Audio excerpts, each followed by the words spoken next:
లేదు. నెలకి 25,000 ఇస్తాడు. మా లాంటి వాళ్ళకి ఏది లేదు, అది కూడా లేదు. ఇల్లు కట్టుకుంటే కనీసం ఉట్టి జాగునోళ్ళకి 5 లక్షలు ఇస్తాను, అది లేదు, ఏది లేదు.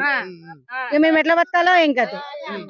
ఇప్పుడు రేవంత్ రెడ్డికి ఒక మాటలో చెప్పాలంటే ఈ రైతాంగం తరపున ఇప్పుడు మీరు కూలీలు ఉన్నారు కదా, ఏమని చెప్తారు?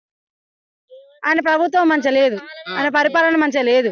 ఇంకా ఆయన పోవాలి, అసలు ఆయన ఉండొద్దు. కాలమే లేదు, ఏది లేదు. మా కనీసం జూన్ జూలైలో పడేది, ఇప్పుడు వీళ్ళ కూలీలు మేము ఎట్లా ఇవ్వాలి? రేవంత్ రెడ్డి వచ్చినప్పటి నుండి కాలం జరుగుతలేదు, వర్షాలు కూడా పడట్లేదు. ఆయన వచ్చిండు వాన పోయింది, ఆయన వచ్చిండు ఆయన వాన పోయింది. కాశీలకు వచ్చింది, వాడు వచ్చిన కాంచి కాలం లేదు. పెళ్లిళ్ళు చేసుకుంటే తులం బంగారం అని చెప్పిండు. తులం బంగారం రాలేదు, తులం బంగారం లేదు, పావులెత్తు బంగారం లేదు, ఏది లేదు. 12,000 ఎత్తున్నాడు, అవి రాలేదు. ఎవ్వి ఆయన చేసిన 6 ఒప్పుకున్నాడు, 6 ఎవ్వి అవ్వలేవు. మా ఊరికి బస్సే లేదు. ఆమె నెలకు 2,500 కూరగాయలకి ఎత్తనన్నది, అవి సుధా లేవు. ఆయన చేసింది